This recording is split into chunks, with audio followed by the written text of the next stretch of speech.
Mayambu taramna okjabaga loinena Panthoi Mangang na ikoknona khurumjari. Ngasisu mahausagu mayamgidamakta yamna nungairaba Phunga Wari ama amu puduna lakjari. Wari asibu Thabirakpana Pepe.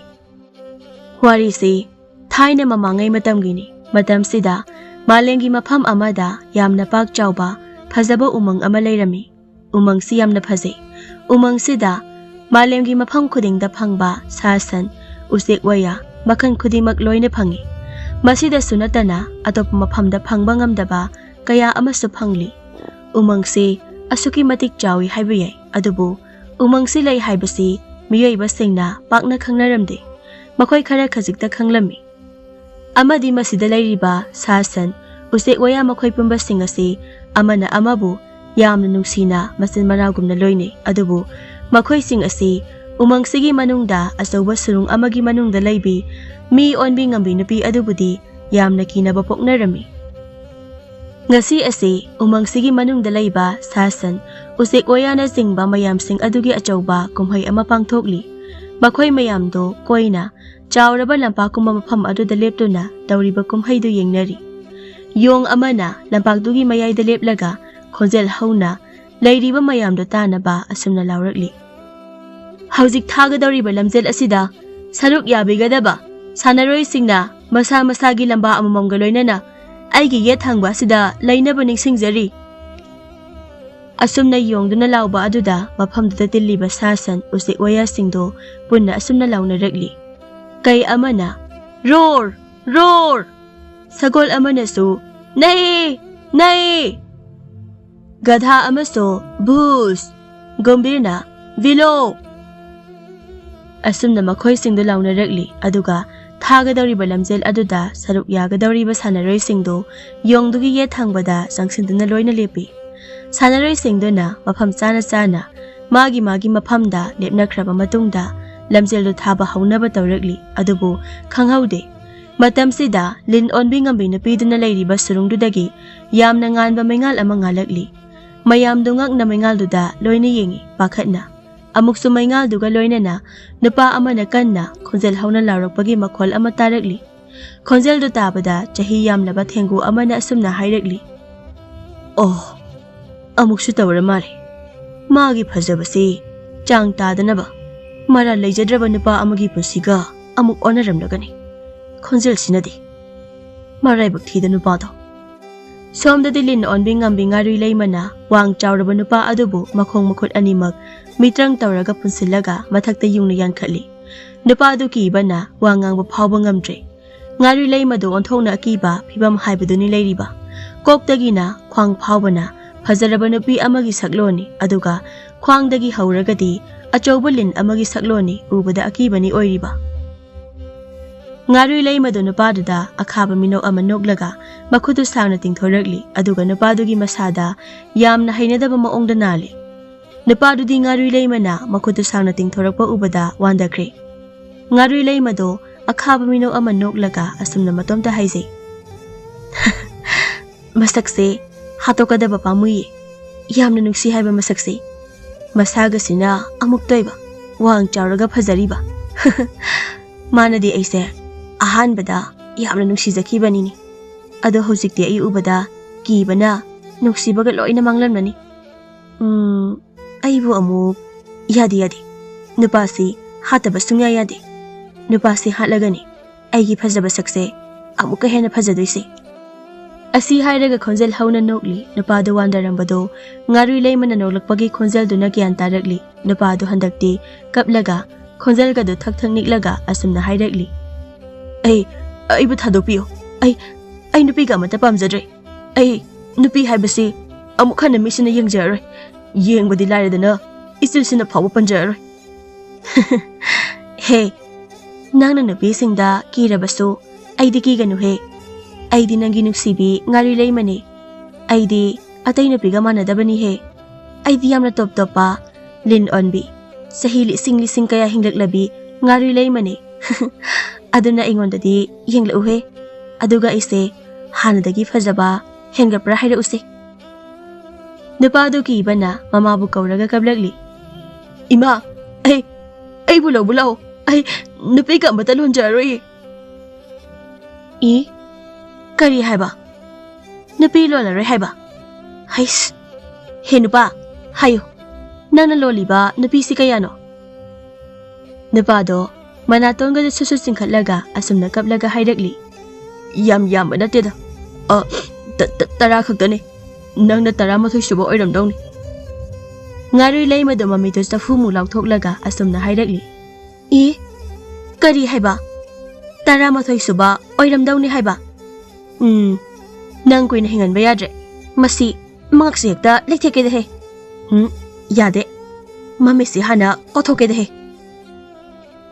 ꯑꯁꯤ ꯍꯥꯏꯔꯒ ꯉꯥꯔꯨꯏ ꯂꯩꯃꯅ ꯃꯤꯇ꯭ꯔꯪ ꯇꯧꯔꯒ ꯅꯨꯄꯥꯗꯨꯒꯤ ꯃꯤꯠꯇꯨ ꯀꯣꯊꯣꯛꯂꯝꯃꯤ ꯑꯗꯨꯒ ꯑꯃꯨꯛꯁꯨ ꯃꯍꯥꯛꯀꯤ ꯃꯃꯩꯗꯨꯅ ꯅꯨꯄꯥꯗꯨꯒꯤ ꯉꯛꯁꯝꯗ ꯀꯟꯅ ꯍꯦꯛꯇ ꯌꯦꯠꯁꯤꯜꯂꯤ ꯅꯨꯄꯥꯗꯣ ꯋꯥ ꯉꯥꯡꯕ ꯉꯝꯗ ꯏꯛꯑꯛ ꯇꯧꯔꯒ ꯉꯥꯏꯍꯥꯛꯇꯤ ꯂꯩꯔꯝꯂꯒ ꯅꯨꯄꯥꯗꯨꯒꯤ ꯑꯔꯣꯏꯕ ꯃꯤꯀꯨꯞ ꯑꯣꯏꯈ꯭ꯔꯤ ꯉꯥꯔꯨꯏ ꯂꯩꯃꯗꯨ ꯅꯨꯄꯥꯗꯨꯒꯤ ꯑꯁꯤꯕ ꯍꯛꯆꯥꯡꯗꯨ ꯌꯦꯡꯂꯒ ꯃꯇꯣꯝꯇ ꯍꯧꯅ ꯅꯣꯛꯂꯤ ꯑꯗꯨꯒ ꯑꯃꯨꯛꯁꯨ ꯃꯁꯥꯒꯤ ꯃꯥꯏꯊꯣꯡꯗꯣ ꯅꯥꯀꯟꯗ ꯊꯦꯜꯂꯤꯕ ꯃꯤꯡꯁꯦꯜꯗꯨꯗ ꯌꯦꯡꯂꯤ ꯑꯁꯨꯝꯅ ꯅꯨꯃꯤꯠ ꯈꯔꯅꯤ ꯑꯃꯨꯛ ꯍꯧꯖꯤꯟꯈ꯭ꯔꯦ ꯅꯣꯡꯃꯒꯤ ꯅꯨꯃꯤꯠ ꯑꯃꯅꯤ ꯑꯊꯧꯕ ꯑꯃꯗꯤ ꯑꯊꯣꯏꯕ ꯃꯆꯤꯟ ꯃꯅꯥꯎ ꯑꯅꯤꯗꯣ ꯃꯥꯒꯤ ꯁꯒꯣꯜꯗ ꯇꯧꯔꯒ ꯉꯁꯤꯗꯤ ꯉꯥꯔꯨꯏ ꯂꯩꯃꯅ ꯂꯩꯔꯤꯕ ꯎꯃꯪ ꯑꯗꯨꯗ ꯂꯥꯛꯂꯤ ꯎꯃꯪꯗꯨꯗ ꯂꯩꯔꯝꯕ ꯁꯥ ꯁꯟ ꯎꯆꯦꯛ ꯋꯥꯌꯥꯁꯤꯡꯗꯣ ꯃꯈꯣꯏ ꯑꯅꯤꯅ ꯂꯥꯛꯄ ꯎꯕꯗ ꯆꯞ ꯂꯦꯞꯇꯨꯅ ꯉꯥꯏꯍꯥꯛꯇꯤ ꯂꯩꯅꯩ ꯑꯊꯧꯕ ꯑꯃꯗꯤ ꯑꯊꯣꯏꯕ ꯃꯈꯣꯏ ꯑꯅꯤꯗꯣ ꯑꯁꯨꯝ ꯂꯥꯛꯄꯗ ꯃꯥꯡꯗ ꯁꯖꯤ ꯑꯃ ꯂꯦꯞꯇꯨꯅ ꯂꯩꯔꯤꯕꯗꯨ ꯎꯔꯝꯃꯤ ꯑꯊꯧꯕꯗꯨ ꯁꯖꯤ ꯑꯗꯨ ꯎꯕꯗ ꯑꯁꯨꯝꯅ ꯑꯊꯣꯏꯕꯗ ꯍꯥꯏꯔꯛꯂꯤ ꯏꯅꯥꯎ ꯃꯥꯡꯗ ꯎꯔꯤꯕ ꯁꯖꯤꯁꯤ ꯑꯣꯟꯊꯣꯛꯅ ꯐꯖꯈ꯭ꯔꯦ ꯅꯪ ꯇꯥꯆꯧ ꯑꯩꯍꯥꯛꯇꯤ ꯁꯖꯤ ꯑꯁꯤ ꯐꯥꯔꯒ ꯀꯣꯅꯨꯡꯗꯕꯨ ꯄꯨꯅꯤꯡꯉꯤ ꯑꯊꯣꯏꯕꯗꯨ ꯃꯌꯥꯝꯕꯒꯤ ꯋꯥꯗꯨ ꯇꯥꯕꯗ ꯑꯁꯨꯝꯅ ꯈꯨꯝꯂꯛꯂꯤ ꯇꯥꯆꯧꯅꯕꯨ ꯄꯥꯝꯂꯕꯗꯤ ꯅꯅꯥꯎ ꯑꯩꯅ ꯁꯣꯏꯗꯅ ꯁꯖꯤ ꯑꯁꯤ ꯇꯥꯆꯧꯒꯤꯗꯃꯛꯇ ꯁꯣꯏꯗꯅ ꯈꯨꯗꯣꯜ ꯑꯣꯏꯅ ꯇꯝꯖꯒꯦ ꯇꯥꯆꯧ ꯃꯐꯝ ꯑꯁꯤꯗ ꯉꯥꯏꯍꯥꯛ ꯑꯋꯥ ꯄꯣꯊꯥꯕꯤꯔꯝꯃꯨ ꯅꯅꯥꯎ ꯑꯩ ꯊꯨꯅ ꯂꯥꯛꯆꯒꯦ ꯁꯖꯤ ꯑꯁꯤꯕꯨ ꯄꯨꯗꯨꯅ ꯍꯣꯏ ꯑꯊꯣꯏꯕ ꯋꯥꯍꯩꯁꯤꯡꯗꯣ ꯍꯥꯏꯔꯝꯂꯒ ꯃꯥꯡꯗ ꯄ꯭ꯔꯞ ꯆꯠꯄ ꯍꯧꯏ ꯑꯊꯧꯕ ꯑꯊꯣꯏꯕꯅ ꯆꯠꯈ꯭ꯔꯤꯕꯗꯨ ꯌꯦꯡꯂꯒ ꯑꯈꯥꯕ ꯃꯤꯅꯣꯛ ꯑꯃ ꯅꯣꯛꯂꯤ ꯑꯗꯨꯒ ꯑꯁꯨꯝꯅ ꯃꯇꯣꯝꯇ ꯈꯟꯖꯩ ꯏꯅꯥꯎ ꯅꯪ ꯅꯌꯥꯝꯕ ꯑꯩꯕꯨꯗꯤ ꯋꯥꯔꯧꯒꯅꯨ ꯅꯪꯅ ꯀꯣꯅꯨꯡꯗ ꯑꯃꯨꯛ ꯍꯟꯅ ꯆꯠꯄ ꯇꯥꯔꯕꯗꯤ ꯏꯄꯥ ꯅꯤꯡꯊꯧꯅ ꯅꯪꯕꯨ ꯁꯣꯏꯗꯅ ꯅꯤꯡꯊꯧ ꯈꯨꯕꯝ ꯁꯤꯟꯅꯈꯤꯕ ꯇꯥꯔꯦ ꯑꯗꯨꯅ ꯉꯁꯤ ꯑꯁꯤ ꯅꯪꯒꯤ ꯑꯔꯣꯏꯕ ꯅꯨꯃꯤꯠ ꯍꯥꯏꯕꯗꯣ ꯑꯊꯧꯕ ꯑꯩꯅ ꯑꯣꯏꯍꯟꯕ ꯇꯥꯔꯦ ꯑꯁꯨꯝꯅ ꯈꯜꯂꯕ ꯃꯇꯨꯡꯗ ꯑꯊꯧꯕꯗꯣ ꯃꯍꯥꯛꯅ ꯉꯁꯥꯏ ꯐꯥꯖꯤꯟꯗꯨꯅ ꯄꯨꯔꯛꯈꯤꯕ ꯃꯍꯨ ꯀꯟꯕ ꯂꯤꯟ ꯃꯌꯥꯝꯗꯣ ꯇꯞꯅ ꯑꯊꯣꯏꯕꯒꯤ ꯁꯒꯣꯜꯗꯨꯒꯤ ꯃꯈꯣꯡ ꯃꯌꯥꯗ ꯇꯞꯅ ꯊꯥꯗꯣꯛꯏ ꯑꯊꯣꯏꯕꯒꯤ ꯁꯒꯣꯜꯗꯨ ꯑꯗꯨꯝꯅ ꯇꯧꯕ ꯑꯗꯨꯗꯗꯤ ꯈꯪꯍꯧꯗꯅ ꯃꯃꯥꯡ ꯊꯪꯕ ꯃꯈꯣꯡ ꯑꯅꯤꯗꯨ ꯋꯥꯡꯅ ꯊꯥꯡꯒꯠꯂꯛꯂꯤ ꯑꯗꯨꯒ ꯐꯪ ꯂꯥꯎꯅ ꯆꯣꯡꯂꯛꯂꯤ ꯑꯊꯣꯏꯕꯗꯤ ꯍꯥꯟꯅ ꯑꯗꯨꯝꯅ ꯇꯧꯔꯛꯀꯅꯤ ꯈꯪꯂꯨꯗꯕꯅ ꯃꯁꯥꯗꯨ ꯁꯒꯣꯜꯗꯨꯗꯒꯤ ꯂꯩꯃꯥꯏꯗ ꯇꯥꯔꯛꯂꯤ ꯑꯊꯧꯕꯗꯤ ꯉꯁꯥꯏꯅ ꯃꯍꯥꯛꯅ ꯂꯤꯟꯁꯤꯡꯗꯨ ꯍꯦꯛ ꯊꯥꯗꯣꯛꯂꯝꯕꯒ ꯃꯐꯝꯗꯨꯗꯒꯤ ꯑꯊꯣꯏꯕ ꯈꯪꯍꯟꯗꯅ ꯆꯠꯈ꯭ꯔꯕꯅꯤ ꯑꯊꯣꯏꯕ ꯃꯈꯨꯠꯇꯨ ꯈꯖꯤꯛ ꯌꯩꯁꯤꯟꯈꯤꯕꯅ ꯃꯃꯤꯠꯇꯨ ꯎꯏꯁꯤꯟꯗꯨꯅ ꯆꯩꯅꯥꯗꯨ ꯈꯥꯡꯂꯤ ꯑꯗꯨꯕꯨ ꯃꯃꯤꯠꯇꯨ ꯇꯞꯅ ꯄꯥꯡꯊꯣꯔꯛꯄꯗ ꯃꯥꯡꯗ ꯌꯣꯝꯁꯤꯟꯗꯨꯅ ꯂꯩꯔꯝꯂꯤꯕ ꯂꯤꯟꯁꯤꯡꯗꯨ ꯎꯕꯗ ꯈꯪꯄ꯭ꯔꯦꯛ ꯈꯪꯏ ꯑꯊꯣꯏꯕ ꯂꯤꯟꯁꯤꯡꯗꯨꯒꯤ ꯃꯇꯧꯗꯣ ꯉꯥꯏꯍꯥꯛ ꯃꯁꯥꯗꯨ ꯂꯦꯡꯗꯅ ꯇꯨꯃꯤꯟꯅ ꯌꯦꯡꯏ ꯑꯗꯨꯒ ꯇꯞꯅ ꯃꯁꯥꯗꯣ ꯃꯅꯤꯡꯗ ꯁꯤꯠꯂꯒ ꯍꯟꯅꯕ ꯍꯣꯠꯅꯩ ꯑꯊꯣꯏꯕꯅ ꯇꯧꯔꯤꯕ ꯃꯇꯧꯗꯣ ꯂꯥꯞꯇꯛꯅ ꯉꯥꯔꯨꯏ ꯂꯩꯃꯅ ꯎꯔꯨꯔꯦ ꯉꯥꯔꯨꯏ ꯂꯩꯃꯗꯣ ꯃꯆꯤꯟꯗ ꯇꯞꯅ ꯑꯁꯨꯝꯅ ꯁꯣꯟꯖꯩ ꯏ ꯃꯈꯣꯡꯅ ꯊꯣꯡꯅ ꯑꯩꯒꯤ ꯎꯃꯪꯁꯤꯗ ꯂꯥꯛꯂꯤꯕ ꯃꯥꯜꯂꯤ ꯅꯨꯄꯥꯁꯤꯒꯤ ꯃꯅꯥꯛꯇ ꯆꯪꯁꯤꯟꯒꯦꯗꯍꯦ ꯑꯗꯨꯒ ꯅꯨꯄꯥꯁꯤꯁꯨ ꯑꯁꯤ ꯍꯥꯏꯗꯨꯅ ꯇꯞꯅ ꯑꯊꯣꯏꯕꯒꯤ ꯃꯥꯡꯗ ꯆꯪꯁꯤꯜꯂꯤ ꯂꯩꯔꯤꯕ ꯂꯤꯟ ꯃꯌꯥꯝꯗꯣ ꯃꯍꯥꯛ ꯎꯕꯗ ꯃꯐꯝꯗꯨꯗꯒꯤ ꯃꯤꯀꯨꯞ ꯑꯃꯗ ꯀꯤꯕꯅ ꯆꯦꯟꯅꯈ꯭ꯔꯦ ꯑꯊꯣꯏꯕꯗꯣ ꯂꯤꯟꯁꯤꯡꯗꯨꯅ ꯉꯥꯔꯨꯏ ꯂꯩꯃ ꯎꯕꯗ ꯆꯦꯟꯈ꯭ꯔꯤꯕ ꯃꯍꯥꯛ ꯊꯣꯏꯅ ꯈꯟꯖꯤꯜꯂꯨꯗ꯭ꯔꯦ ꯃꯍꯥꯛ ꯇꯞꯅ ꯍꯧꯒꯠꯂꯛꯇꯨꯅ ꯉꯥꯔꯨꯏ ꯂꯩꯃꯒꯤ ꯃꯥꯡꯗ ꯂꯦꯞꯂꯛꯂꯤ ꯉꯥꯔꯨꯏ ꯂꯩꯃꯗꯤ ꯉꯁꯥꯏꯗꯒꯤ ꯑꯊꯣꯏꯕꯒꯤ ꯐꯖꯔꯕ ꯁꯛꯇꯝ ꯅꯨꯄꯥ ꯑꯃ ꯑꯣꯏꯕꯒꯤ ꯑꯋꯥꯠꯄ ꯂꯩꯇ꯭ꯔꯕ ꯁꯑꯣꯡ ꯁꯥꯗꯥꯁꯤꯡꯗꯨ ꯎꯕꯗ ꯃꯍꯥꯛ ꯄꯨꯡꯉꯥꯎ ꯉꯥꯎꯈ꯭ꯔꯦ ꯉꯥꯔꯨꯏ ꯂꯩꯃ ꯑꯊꯣꯏꯕꯕꯨ ꯃꯌꯥꯗ ꯇꯤꯟ ꯆꯪꯕ ꯐꯥꯎꯕ ꯀꯥꯎꯕ ꯃꯈꯩ ꯌꯦꯡꯂꯤ ꯑꯊꯣꯏꯕꯗꯣ ꯉꯥꯔꯨꯏ ꯂꯩꯃꯒꯤ ꯃꯤꯠꯌꯦꯡꯗꯨꯗ ꯃꯁꯥꯗ ꯀꯔꯤ ꯑꯁꯣꯏꯕ ꯌꯥꯎꯕꯒꯦ ꯍꯥꯏꯅ ꯌꯦꯡꯖꯩ ꯑꯗꯨ ꯐꯥꯎꯕꯗ ꯉꯥꯔꯨꯏ ꯂꯩꯃꯗꯣ ꯑꯊꯣꯏꯕꯕꯨ ꯑꯗꯨꯝ ꯌꯦꯡꯂꯤ ꯉꯥꯔꯨꯏ ꯂꯩꯃꯗꯣ ꯑꯁꯨꯝ ꯌꯦꯡꯂꯝꯕꯗꯒꯤ ꯒ꯭ꯌꯥꯟ ꯂꯥꯛꯂꯤ ꯃꯍꯥꯛ ꯑꯊꯣꯏꯕꯕꯨ ꯎꯕꯗ ꯋꯥꯈꯜꯗ ꯑꯁꯨꯝꯅ ꯈꯟꯖꯩ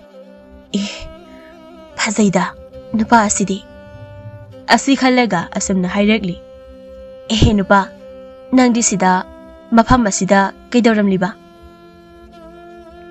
ꯑꯊꯣꯏꯕꯗꯣ ꯅꯣꯛꯐꯦꯠ ꯇꯧꯅ ꯑꯩ ꯑꯊꯣꯏꯕ ꯀꯧꯖꯩ ꯑꯩꯗꯤ ꯇꯥꯆꯧꯒ ꯂꯣꯏꯅꯅ ꯎꯃꯪꯁꯤꯕꯨ ꯌꯦꯡꯕ ꯂꯥꯛꯄꯅꯤ ꯅꯪꯒꯤ ꯇꯥꯆꯧ ꯍꯥꯏꯕꯗꯤ ꯅꯪꯅ ꯍꯧꯖꯤꯛ ꯑꯋꯥꯐꯝꯗ ꯇꯥꯔꯤꯉꯩ ꯃꯇꯝꯗ ꯇꯨꯃꯤꯟꯅ ꯃꯥꯏ ꯂꯩꯗꯨꯅ ꯆꯦꯟꯈꯤꯕ ꯁꯒꯣꯜ ꯇꯣꯡꯕ ꯍꯥꯏꯖꯤꯟꯗꯅ ꯐꯠꯇꯕ ꯃꯥꯟꯕ ꯅꯨꯄꯥꯗꯨꯔꯣ?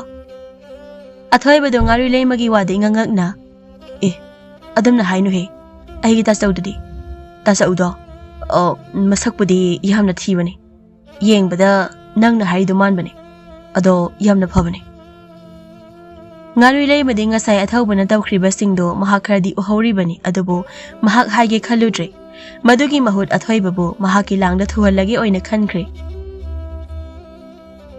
ꯉꯥꯔꯨ ꯂꯩꯃ ꯍꯦꯟꯅ ꯃꯁꯥꯗꯣ ꯑꯊꯣꯏꯕꯒꯤ ꯃꯅꯥꯛꯇ ꯌꯥꯝꯅ ꯍꯩꯅꯗꯕ ꯃꯑꯣꯡꯗ ꯆꯪꯁꯤꯟꯒꯦ ꯇꯧꯏ, ꯑꯗꯨꯕꯨ ꯑꯊꯣꯏꯕꯗꯣ ꯉꯥꯔꯨ ꯂꯩꯃꯒꯤ ꯃꯇꯧꯗꯨ ꯈꯪꯕꯅꯔꯥ ꯅꯠꯇ꯭ꯔꯒ ꯍꯩꯅꯗꯕꯅꯔꯥ ꯀꯔꯤ ꯄꯣꯛꯂꯕꯅꯣ ꯈꯪꯗꯦ ꯃꯅꯤꯡ ꯐꯠꯍꯜꯂꯤ꯫ ꯉꯥꯔꯨ ꯂꯩꯃꯗꯣ ꯑꯊꯣꯏꯕꯒꯤ ꯃꯇꯧꯗ ꯃꯕꯨꯛꯅꯤꯡꯗ ꯑꯁꯨꯝꯅ ꯈꯜꯂꯤ,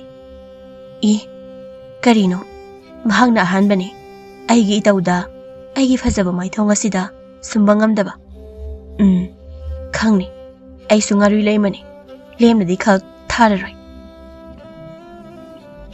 ꯑꯁꯤ ꯈꯜꯂꯗꯨꯅ ꯉꯥꯔꯨ ꯂꯩꯃꯗꯣ ꯑꯃꯨꯛ ꯏꯆꯝ ꯆꯝꯕꯤ ꯁꯥꯗꯨꯅ ꯑꯁꯨꯝꯅ ꯍꯥꯏꯔꯛꯂꯤ,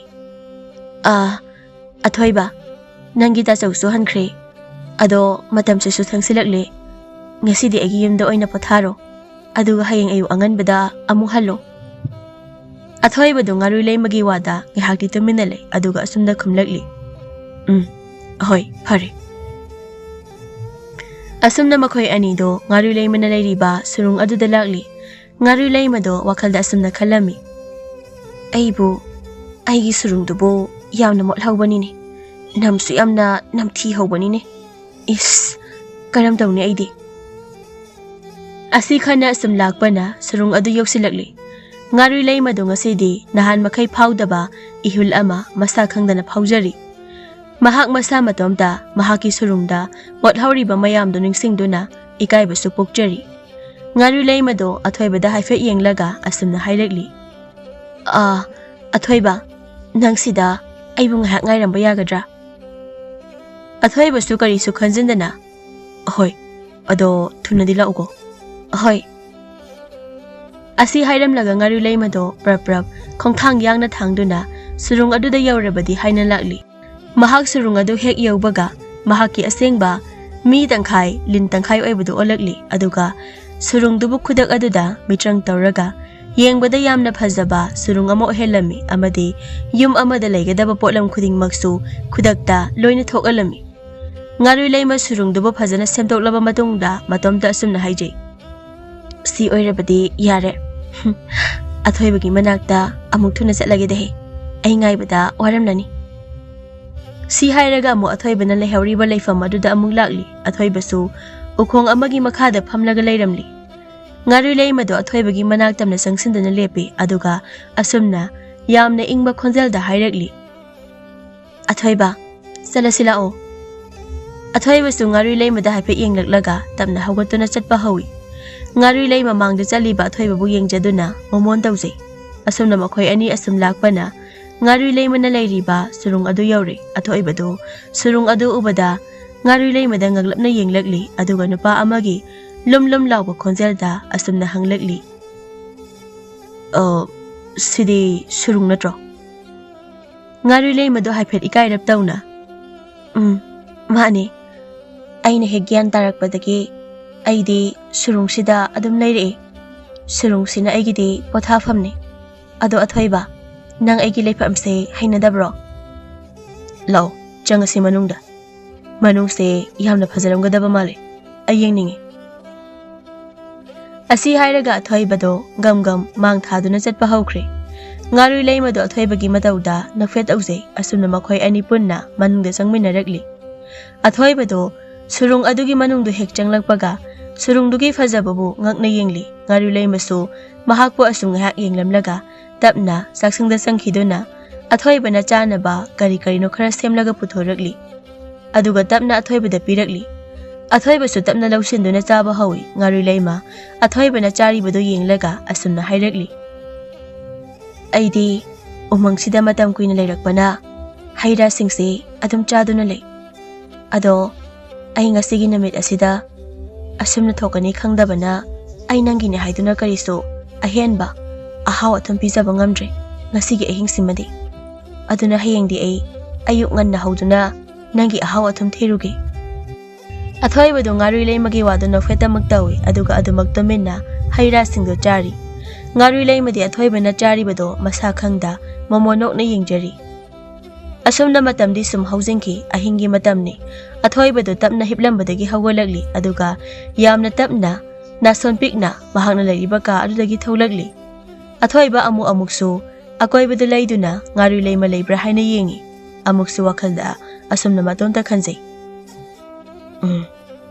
ꯑꯍꯤꯡꯁꯤꯒꯤ ꯃꯇꯝ ꯑꯣꯏꯔꯤꯉꯩ ꯑꯁꯤꯗ ꯑꯩ ꯀꯣꯅꯨꯡꯗ ꯍꯟꯗꯕ ꯌꯥꯗꯦ ꯑꯩ ꯃꯐꯝꯁꯤꯗ ꯀꯨꯏꯅ ꯁꯨꯝ ꯂꯩꯔꯕꯗꯤ ꯑꯩꯅ ꯆꯦꯠꯅ ꯂꯦꯞꯂꯤꯕ ꯄꯤꯔꯕꯁꯦ ꯂꯦꯞꯄ ꯉꯝꯂꯛꯇꯕ ꯌꯥꯏ ꯑꯁꯤ ꯈꯟꯗꯨꯅ ꯃꯍꯥꯛ ꯌꯥꯝꯅ ꯊꯨꯅ ꯁꯨꯔꯨꯡ ꯑꯗꯨꯗꯒꯤ ꯊꯣꯛꯂꯛꯂꯤ ꯑꯗꯨꯒ ꯑꯃꯝꯕ ꯊꯦꯡꯂꯕ ꯑꯍꯤꯡ ꯑꯗꯨꯗ ꯀꯅꯥꯁꯨ ꯈꯪꯍꯟꯗ ꯃꯍꯥꯛꯀꯤ ꯀꯣꯅꯨꯡꯗ ꯑꯃꯨꯛ ꯍꯟꯈ꯭ꯔꯦ ꯃꯊꯪꯒꯤ ꯅꯨꯃꯤꯠꯅꯤ ꯉꯥꯔꯨꯏ ꯂꯩꯃꯗꯣ ꯉꯁꯤꯗꯤ ꯊꯥꯖꯗꯅ ꯌꯥꯝꯅ ꯉꯟꯅ ꯍꯧꯔꯝꯃꯤ ꯑꯗꯨꯒ ꯑꯃꯨꯛꯇ ꯀꯅꯥꯒꯨꯝꯕ ꯑꯃꯒꯤꯗꯃꯛꯇ ꯋꯥꯗꯔꯤꯕ ꯃꯍꯥꯛꯅ ꯉꯁꯤꯗꯤ ꯑꯊꯣꯏꯕꯒꯤꯅꯤ ꯍꯥꯏꯗꯨꯅ ꯆꯥꯅ ꯊꯛꯅꯕ ꯌꯥꯝꯂꯕ ꯃꯊꯦꯜ ꯂꯨꯀꯣꯏ ꯀꯌꯥ ꯑꯃ ꯁꯤꯜꯂꯝꯃꯤ ꯉꯥꯔꯨꯏ ꯂꯩꯃꯗꯣ ꯃꯍꯥꯛꯅ ꯁꯦꯝꯂꯤꯕꯁꯤꯡꯗꯨ ꯌꯦꯡꯂꯒ ꯑꯁꯨꯝꯅ ꯃꯇꯣꯝꯇ ꯈꯟꯖꯩ ꯑꯩꯅ ꯁꯦꯝꯂꯤꯕꯁꯤꯡ ꯑꯁꯤꯕꯨ ꯌꯥꯝꯅ ꯌꯥꯝꯂꯕ꯭ꯔꯅꯦ ꯌꯥꯝꯗꯦꯗ ꯈꯖꯤꯛꯇꯅꯤꯗ ꯑꯁꯤ ꯈꯟꯗꯨꯅ ꯑꯃꯨꯛ ꯑꯊꯣꯏꯕꯒꯤ ꯁꯛꯇꯝꯕꯨ ꯅꯤꯡꯁꯤꯡꯂꯒ ꯃꯃꯣꯟ ꯇꯧꯖꯩ ꯉꯥꯔꯨꯏ ꯂꯩꯃ ꯑꯁꯨꯝꯅ ꯉꯥꯏꯍꯥꯛ ꯂꯩꯔꯝꯂꯒ ꯑꯊꯣꯏꯕꯅ ꯂꯩꯈꯤꯕ ꯀꯥ ꯑꯗꯣꯝꯗ ꯑꯃꯨꯛ ꯂꯥꯛꯂꯤ ꯑꯗꯨꯒ ꯑꯁꯨꯝꯅ ꯀꯧꯔꯛꯂꯝꯃꯤ ꯑꯊꯣꯏ ꯃꯍꯥꯛ ꯀꯧꯔꯝꯕꯗꯨ ꯆꯞ ꯂꯦꯞꯈꯤ ꯑꯗꯨꯒ ꯉꯛꯅ ꯀꯥꯗꯨꯒꯤ ꯑꯀꯣꯏꯕꯗꯨ ꯌꯦꯡꯉꯤ ꯉꯥꯔꯨꯏ ꯂꯩꯃ ꯀꯥꯗꯨ ꯉꯥꯏꯍꯥꯛ ꯌꯦꯡꯂꯒ ꯃꯄꯥꯟꯗ ꯊꯣꯔꯛꯇꯨꯅ ꯑꯊꯣꯏꯕꯕꯨ ꯊꯤꯕ ꯍꯧꯔꯛꯂꯤ ꯃꯆꯤꯟꯗꯁꯨ ꯑꯁꯨꯝꯅ ꯃꯨꯔꯨꯝ ꯃꯨꯔꯨꯝ ꯁꯣꯟꯕ ꯍꯧꯏ ꯀꯔꯣꯝꯗ ꯆꯠꯈ꯭ꯔꯕ ꯑꯣꯏꯔꯕꯖꯥꯠꯅꯣ ꯃꯍꯥꯛꯄꯨ ꯑꯩꯕꯨ ꯉꯁꯤ ꯌꯥꯝꯅ ꯉꯟꯅꯗꯤ ꯍꯧꯈꯤꯕꯅꯤꯅꯦ ꯑꯗꯨꯒ ꯃꯥꯗꯤ ꯀꯔꯝꯕ ꯃꯇꯝꯗ ꯊꯣꯛꯈ꯭ꯔꯤꯕ ꯑꯩ ꯁꯤꯗꯤꯕ ꯑꯁꯤ ꯍꯥꯏꯔꯒ ꯃꯁꯥꯒꯤ ꯃꯔꯥꯏꯕꯛꯇ ꯑꯃꯨꯛ ꯄꯣꯞ ꯂꯥꯎꯅ ꯃꯈꯣꯟ ꯊꯣꯛꯅ ꯊꯥꯖꯤꯜꯂꯤ ꯑꯗꯨꯒ ꯑꯃꯨꯛ ꯑꯁꯨꯝꯅ ꯍꯥꯏꯖꯩ ꯉꯔꯥꯡ ꯑꯍꯤꯡꯁꯦ ꯑꯩꯁꯨ ꯍꯦꯛ ꯇꯨꯝꯂꯨꯏꯗ ꯃꯥꯒꯤꯁꯦ ꯑꯍꯤꯡꯗ ꯁꯣꯏꯗꯅ ꯆꯠꯈꯤꯕ ꯑꯣꯏꯔꯝꯕ ꯇꯥꯏ ꯑꯩꯁꯨ ꯇꯨꯝꯈꯤꯗꯅꯕ ꯌꯥꯝꯅꯗꯤ ꯍꯣꯠꯅꯖꯈꯤꯕꯅꯤꯅꯦ ꯑꯗꯨꯕꯨ ꯑꯁꯤ ꯍꯥꯏꯅ ꯑꯁꯨꯝ ꯊꯣꯛꯂꯛꯄꯅ ꯁꯨꯔꯨꯡ ꯑꯗꯨꯒꯤ ꯃꯄꯥꯟꯗ ꯌꯧꯔꯦ ꯃꯍꯥꯛ ꯑꯃꯨꯛ ꯁꯨꯔꯨꯡꯗꯨꯕꯨ ꯃꯄꯥꯟꯒꯤ ꯑꯀꯣꯏꯕꯗꯣ ꯑꯃꯨꯛ ꯆꯠꯇꯨꯅ ꯑꯊꯣꯏꯕ ꯂꯩꯕ꯭ꯔꯥ ꯍꯥꯏꯅ ꯊꯤꯔꯤ ꯉꯥꯔꯨꯏ ꯂꯩꯃꯅ ꯑꯁꯨꯝ ꯊꯤꯔꯛꯄꯅ ꯀꯣꯟꯅꯊꯪꯗꯗꯤ ꯃꯍꯥꯛꯀꯤ ꯃꯃꯥꯡꯗ ꯀꯅꯥꯒꯨꯝꯕ ꯑꯃꯅ ꯆꯠꯈꯤꯕꯒꯤ ꯂꯩꯃꯥꯏꯗ ꯃꯃꯤ ꯇꯥꯔꯤꯕꯗꯨ ꯎꯔꯛꯂꯝꯃꯤ ꯃꯍꯥꯛ ꯃꯗꯨ ꯎꯕꯗ ꯃꯃꯤ ꯑꯗꯨ ꯑꯊꯣꯏꯕꯒꯤ ꯁꯣꯏꯗꯅ ꯑꯣꯏꯔꯝꯒꯅꯤ ꯍꯥꯏꯕ ꯈꯪꯂꯝꯃꯤ ꯑꯗꯨꯅ ꯃꯍꯥꯛ ꯑꯁꯨꯝꯅ ꯍꯥꯏꯔꯒ ꯃꯃꯤ ꯑꯗꯨꯒꯤ ꯇꯨꯡ ꯏꯟꯗꯨꯅ ꯆꯠꯄ ꯍꯧꯏ ꯃꯃꯤꯁꯤꯒꯤ ꯇꯨꯡ ꯏꯟꯗꯨꯅ ꯑꯗꯨꯝ ꯆꯠꯂꯒꯦ ꯑꯗꯨꯒ ꯃꯍꯥꯛꯄꯨ ꯐꯪꯅꯕ ꯊꯤꯔꯒꯦ ꯑꯁꯨꯝꯅ ꯃꯍꯥꯛ ꯑꯁꯨꯝ ꯃꯃꯤꯗꯨꯒꯤ ꯇꯨꯡ ꯏꯟꯗꯨꯅ ꯂꯥꯛꯄꯅ ꯐꯅ ꯌꯥꯝꯅ ꯁꯥꯡꯅ ꯂꯥꯛꯂꯤ ꯑꯗꯨꯒ ꯃꯇꯝꯁꯨ ꯌꯥꯝꯅ ꯊꯦꯡꯖꯤꯜꯂꯛꯂꯝꯃꯤ ꯉꯥꯔꯨꯏ ꯂꯩꯃ ꯃꯁꯥꯗꯨ ꯋꯥꯕꯅꯁꯨ ꯂꯣꯏꯔꯝꯃꯤ ꯑꯗꯨꯕꯨ ꯃꯍꯥꯛꯅ ꯂꯦꯞꯄ ꯂꯩꯇꯅ ꯂꯥꯛꯄꯅ ꯌꯥꯝꯅ ꯆꯥꯎꯕ ꯌꯦꯡꯕꯗ ꯌꯥꯝꯅ ꯐꯖꯕ ꯀꯣꯅꯨꯡ ꯑꯃꯒꯤ ꯊꯣꯡꯖꯤꯟꯗ ꯌꯧꯔꯛꯂꯝꯃꯤ ꯉꯥꯔꯨꯏ ꯂꯩꯃ ꯀꯣꯅꯨꯡꯗꯨ ꯉꯥꯏꯍꯥꯛ ꯌꯦꯡꯂꯒ ꯑꯁꯨꯝꯅ ꯃꯇꯣꯝꯇ ꯍꯥꯏꯖꯩ ꯀꯣꯅꯨꯡꯁꯤꯗ ꯁꯣꯏꯗꯅ ꯂꯩꯔꯝꯕ ꯇꯥꯏ ꯑꯊꯣꯏꯕꯗꯣ ꯃꯍꯥꯛꯄꯨ ꯀꯣꯅꯨꯡꯁꯤꯗ ꯀꯔꯤ ꯑꯣꯏꯅ ꯂꯩꯔꯤꯕꯖꯥꯠꯅꯣ ꯀꯣꯅꯨꯡꯁꯤꯒꯤ ꯂꯥꯟꯃꯤ ꯑꯣꯏꯅꯒ ꯂꯩꯔꯤꯕ ꯖꯥꯠꯂꯥ ꯃꯥꯅ ꯉꯔꯥꯡ ꯑꯍꯤꯡ ꯇꯥꯛꯂꯝꯗꯅ ꯆꯠꯈ꯭ꯔꯤꯕꯗꯨꯕꯣ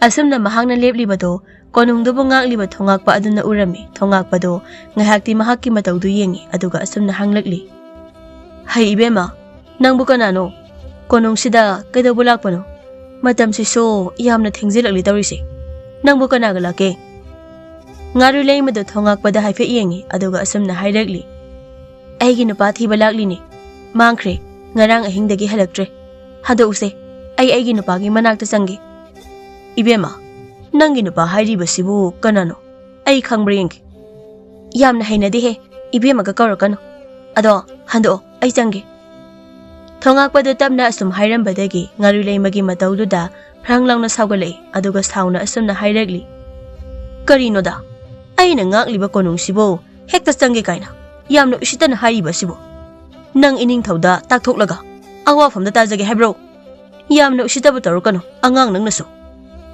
ꯉꯥꯔꯨꯏ ꯂꯩꯃꯗꯣ ꯊꯣꯉꯥꯛꯄꯗꯨꯅ ꯍꯥꯏꯔꯤꯕ ꯋꯥꯒꯗꯨ ꯇꯥꯕꯤꯕ ꯅꯠꯇꯦ ꯃꯗꯨꯒꯤ ꯃꯍꯨꯠꯇ ꯍꯦꯟꯅ ꯑꯗꯨꯝ ꯍꯧꯅ ꯅꯣꯛꯂꯛꯂꯤ ꯑꯗꯨꯒ ꯃꯁꯥ ꯄꯨꯝꯕ ꯂꯤꯟ ꯑꯣꯏꯅ ꯑꯣꯟꯊꯣꯔꯛꯂꯤ ꯊꯣꯉꯥꯛꯄꯗ ꯇꯧꯔꯤꯕ ꯃꯇꯧꯗꯨꯗ ꯉꯛꯄꯅ ꯂꯣꯏꯔꯦ ꯃꯌꯥꯗꯨ ꯂꯥꯎꯅ ꯀꯥꯊꯣꯛꯂꯒ ꯑꯃꯨꯛꯇꯪ ꯌꯦꯡꯂꯝꯂꯒ ꯑꯗꯨꯃꯛ ꯂꯦꯛꯊꯈ꯭ꯔꯦ ꯉꯥꯔꯨꯏ ꯂꯩꯃꯗꯣ ꯊꯣꯉꯥꯛꯄꯒꯤ ꯃꯇꯧꯗ ꯁꯤꯗ ꯅꯣꯛꯂꯤ ꯑꯗꯨꯒ ꯃꯇꯣꯝꯇ ꯑꯁꯨꯝꯅ ꯍꯥꯏꯖꯔꯤ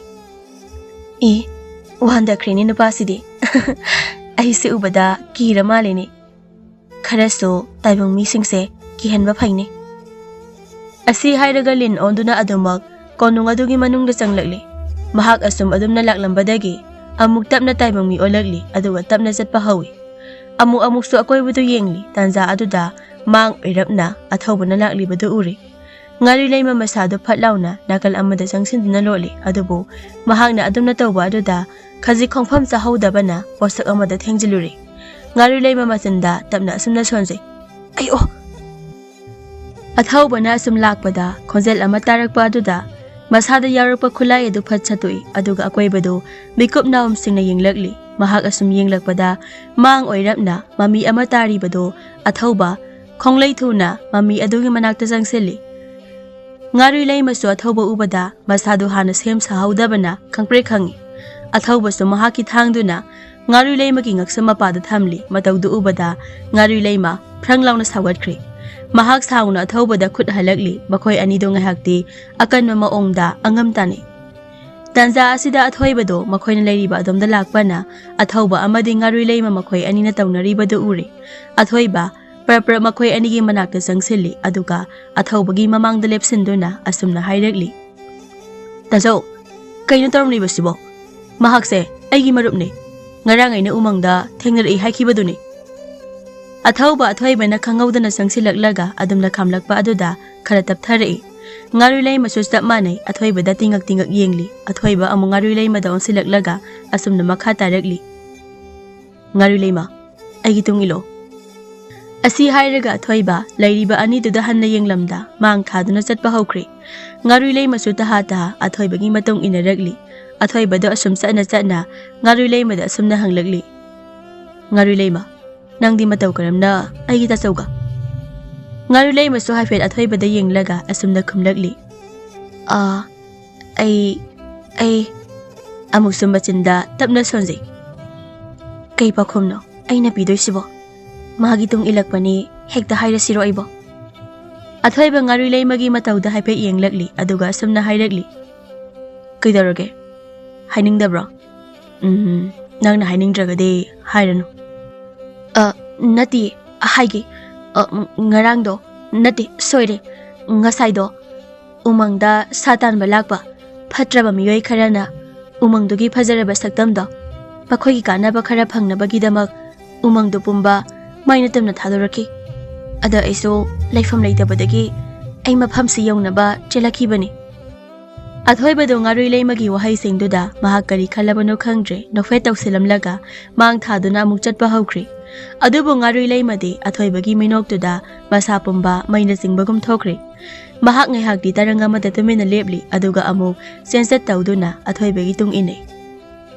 Makhoi ani asum lakpana athoibana ngari leimabu yamna chawba ka amagi manungda puraklami kadu yengbada aduki matik phajai amadi leiriba posai sing adusu magi maphamda phajana thamli. Yengbada pukning huna phajai athoibado ngari leimada onsilaga asumna hairakli. Sinangi kani pamdabra atopa ama amuk yengshira. Ngari leimado kado asum koina yenglambadagi athoibada phat yenglaklaga mahaksu asumna khumlakli. Pamde nati soire pame. Athoibado ngari leimagi ithak thakatpa matawaduda mahak nokphet tawrakli aduga asumna hairakli. Phare ado nangso ngahak potharo aiso amuk ngari leima tapna mangaktunomi asumna matam khara hawkhibana tha ani muk haijalakli.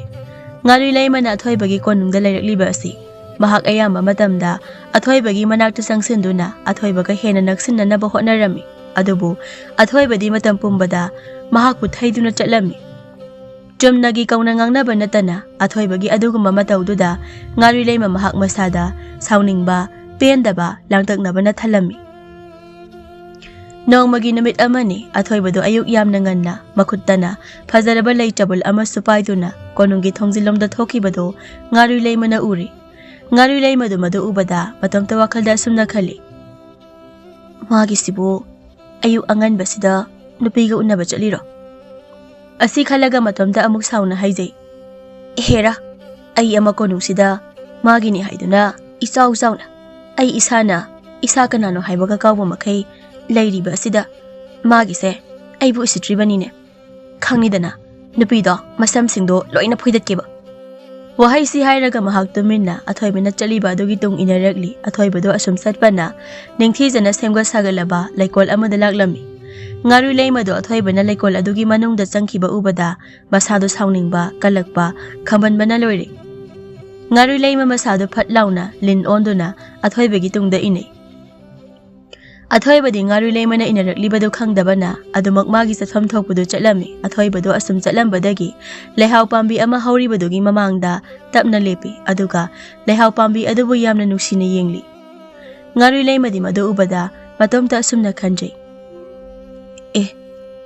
nupido laktriba maline is lekol sidaga unadoinine khangning asidi somdadi athoibado asum leplambadagi khuru kullaga tapna phamdagre aduga khojal nikna asumna hairakli leima ai lai tu yengo nangna pamjaba ta khelaisu aina purakli nang aina kauri se ongtadi khumlo aina gi khojal su ta khidaba namit masing yamni yam silakli ai nangi khojal taninge nangi nuksiba maithong adusu ai uninge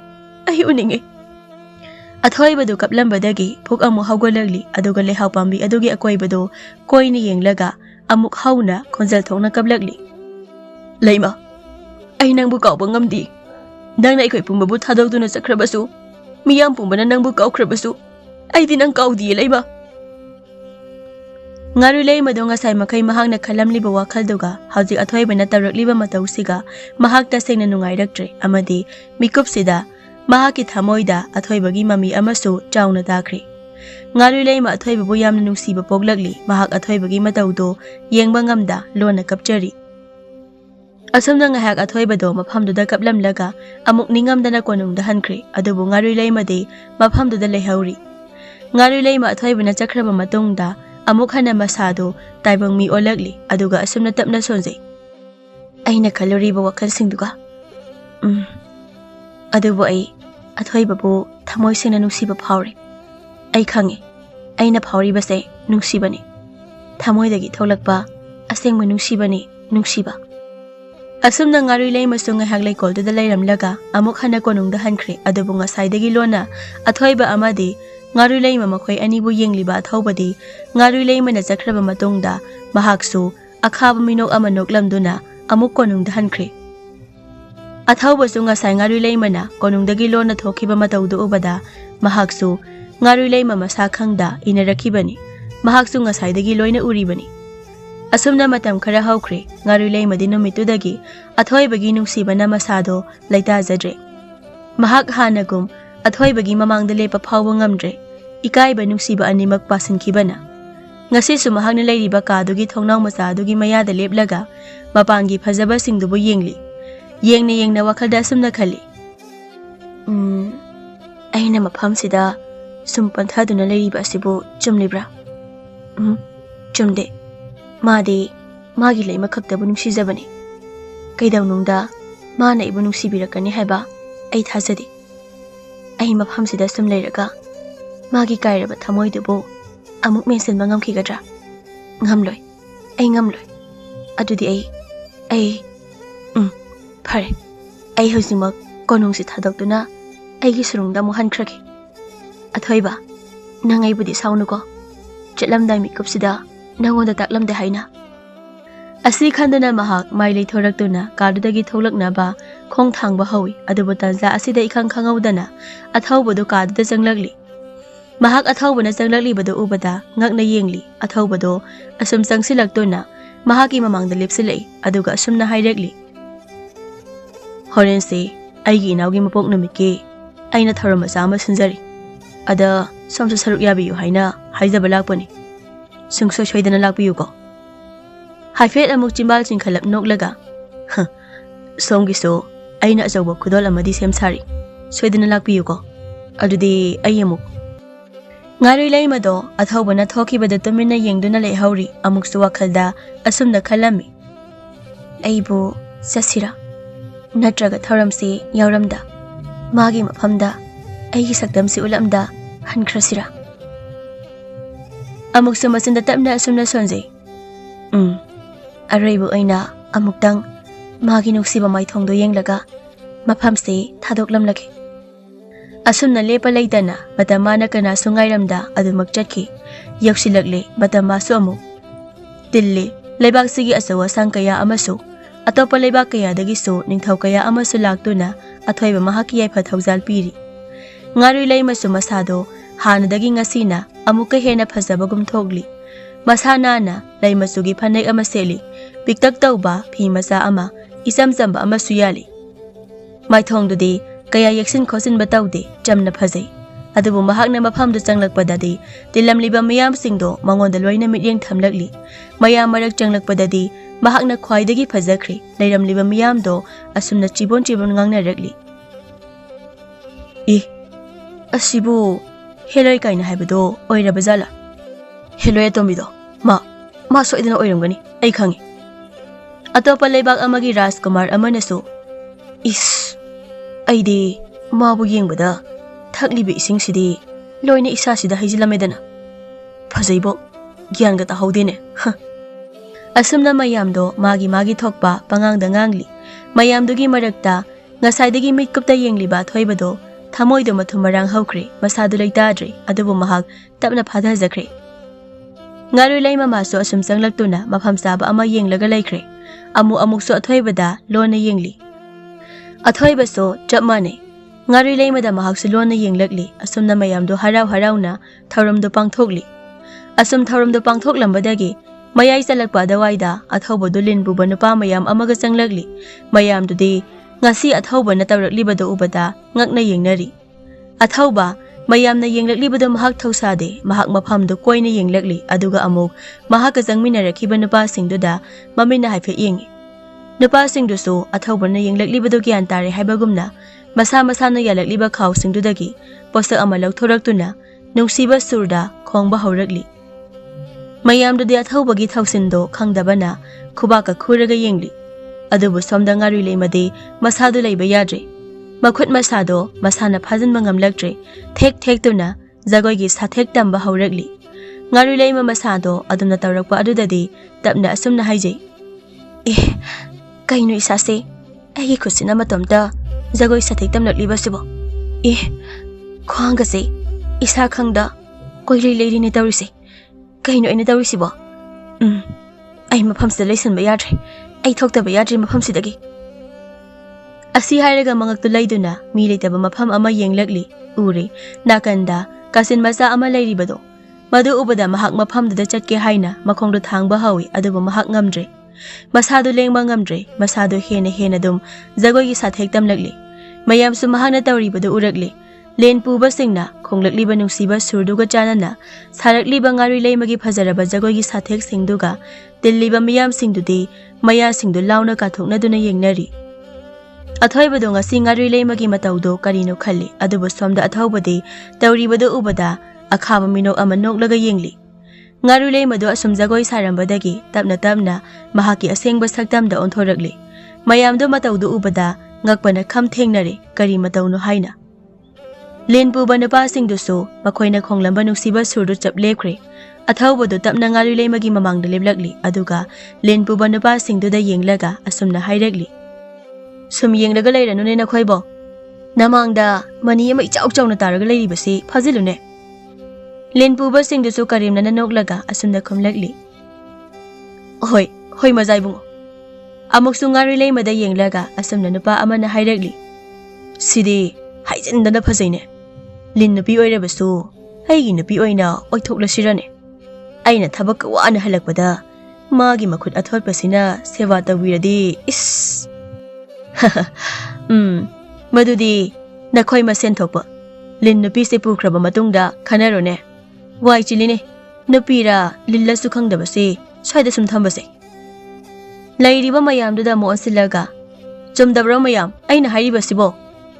Mayamdusu pulapna chume puthokro swaida kuina thamlanu. Nupi angang leiriba singsi phi mangsinba yawnarakadore ngihak leiradi. Adubu athoibadi mitkupta ngari leimada yengli. Mahak maithongda akiba angakpa tujungba amata poktana tumina yengli.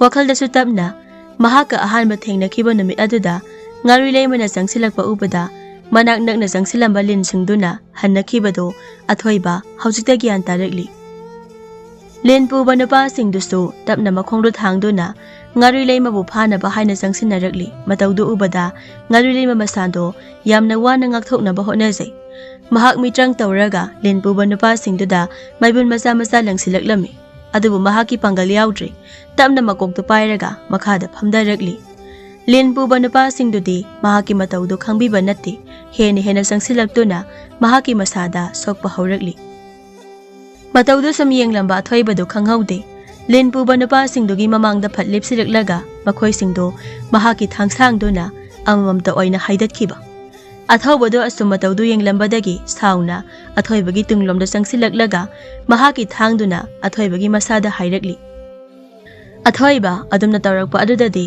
khonjal thokna lauramlaga laimaida haidakri athauba athoibagi mataudu uraga hauna nokli thongle ngasidi athauba igi ningba isagi khongda yuduna leiba tingkhangbu isana sadoktana kanana satni adubu ngarui leimadi athoibana leimaida haidakhibadu uraga mahak athoibagi manakta khonglei thuna senseli aduga athoibabu yamna wana ngakpiri athoiba se hawgalo mit bango nang kaisu tawri hawgalo asi haiduna ngarui leimado hihik launa kapli athaubado makhoi anigi mataudu ubada khonjal thokna yenglaga nokli mahak asum noklambadagi prapap jangsilaktuna ngarui leimagi lukhamda tap launa paiduna chingkhali ngarui leima adumna tawrakpa aduda masado asauba amaga loinana athaubada yenglakli aduga asumna hairakli aise nangna ubada asamba Lin nupi ama oina uramba yai adubu masimadi khangjalo aibu hena saholiba makai aigi pangaldi hena kankhalai haibase asi haiduna sauna yenglamba mit anido phat uiseli aduga amuk phat pangthoraklaktuna yamna nokningba minok ama noklaga athaubada yenglakli athaubadu ngarui leimana adumna yenglakpada masadu mikup phade ut onkhiba telliba miyam singdudi mataududa kibana thak nikli makhoi singdu maphamdu thadoktuna chenakri ngarui leima masadu amuk tapna phadajai aduga makhada ningaidana hibliba athoibagi manakta sangsili aduga asumna tapna hairakli athoiba nang kaisu tawri aina leiringai aina kaisu tawhaloi ai nangbu yamna nungsi asi haramlaga mahak machinda kari no khara tapna soli aduga ngahaki matungda mahaki simbal manungdagi apikpa matum taba postak ama thoglakli ba postak adu amuk athoibagi chimbalda changkhri ngarui leima ngahakti athoibada langtaknaba mityenga loinana yengli athoiba sumiko kharagi matungda masadu khajik lenglakli ngarui leima madu ubada maithongda momon minok ama tamjarakli adubu mahak koide phamlambadagi phuk hawgolakli aduga makhongdu thangduna chatpa hawi mahak asum chatlambadagi tungdagi tarakliba khonjalduna chaple phalli ngarui leima aisu nangbu nungsi ngarui leima athoibana hairakliba wahaiduna mahak masadu gyan tajadre mahak tungda phat onthoragli aduga milu animak pirangna thumatlaga athoibada yenglakli amusa pirang laktuda thamoy yauna penjaba minok ama tamlakli athoiba ngarui leimagi mataudu yenglaga momon nokna asumna awaba khonjalda hairakli aigi nungsibe Lin Onbi ngarui leima hairakliba wahaiduda khangnong noklakli khonjal thokna asumna numitsidagi ngarui leima athoibaga punna lohonglaga athoibana leibak asigi ningthau oiduna nungaina pankhirami